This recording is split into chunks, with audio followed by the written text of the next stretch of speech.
Alhamdulillah, masyaallah hadirin rahimakumullah. Bersama-sama kita bacakan yasin dan tahlil dan juga zikir durang.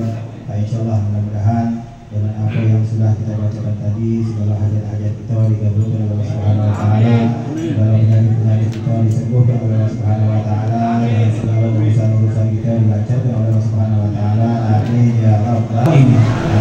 Hanya dalam satu hadis sering mendengarkan hadis Nabi alaihi salatu wassalam, "Khoslatani laisa fawqahuma syai'un minal khair, husnul dzan billah wa husnul dzan bi ibadillah.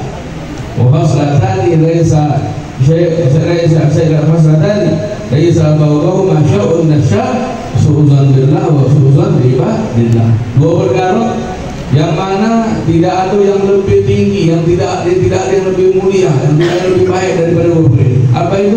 Berbaik sangko kepada Allah dan berbaik sangko kepada hamba Allah. Tadi salah satu berbaik sangko yang kita kepada Allah, salah satu itu tadi yang akan tadi. Allah telah dudukkan kita di majlis yang khair, di perkumpulan yang baik, bersama orang-orang yang baik, untuk ingat orang yang baik. Ini insya Allah bukti Allah inginkan kita jago yang baik. Hanya jago ini kebaikan, jago kebaikan ini. Jangan sampai waliyahulillah keluar dari tempat ini kita tidak jadi orang baik lagi, kita kotori daripada kebaikan yang Allah kehendaki sama kita dengan urusan dunia yang lain-lain. Lalu yang kedua, dua perkara yang tidak ada dua perkara yang lebih baik dan berbaik sangka sama Allah, berbaik sangka sama hamba Allah Subhanahu wa taala. Karena berbaik sangka ini satu perbuatan yang tidak akan membuat rugi, walaupun itu salah. Karena ada satu cerita sering kita dengar mungkin di satu tempat itu ada kuburan yang orang di tempat tersebut sering berziarah ke kuburan tersebut.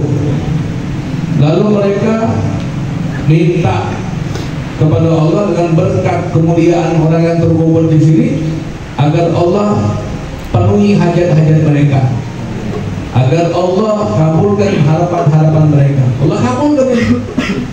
Allah kabulkan semua hajat mereka, dikabulkan permintaan mereka dikabulkan. Sebab mereka berziarah di satu kuburan yang mereka takidun, berkeyakinan bahwasanya yang terkubur di tempat tersebut adalah orang yang dekat dengan Allah Subhanahu wa taala. Akhirnya satu hari datang ke tempat tersebut ahlun nur, orang yang Allah berikan cahaya pada dia, orang yang dimuliakan oleh Allah. Kasat bisa lihat, bisa ada orang khusus lah, orang yang khusus lah, ulama, wali lah, orang yang ahlun nur datang ke tempat tersebut dan dengar cerita bahwasanya orang-orang di sini mereka kalau mau minta hajat kepada Allah mereka ziarah satu kuburan.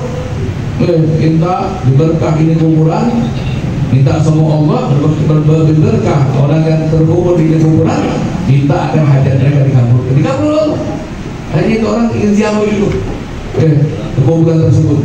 Ketika sampai di kuburan tersebut, ini ada nur. Orang yang Allah kasih nur, mata batin lah kita.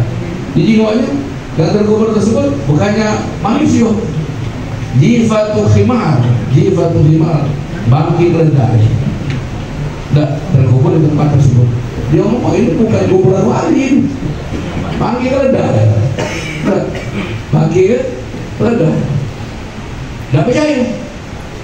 Dia apa namanya? Dikenduk lah, digali lah. Ketika digali jiwanya memang bangkit rendah. Tapi sahabat husnuzonnya mereka dengan kuburan tersebut, mereka berkeyakinan bahwasanya itu kuburan adalah kuburan orang baik. Mereka tawassaluna ilallah, mereka tawasul dengan sebab wali tadi yang terkubur, kata mereka kepada Allah, Allah kabulkan hajat-hajat mereka. Ini satu manfaat daripada husnuzon.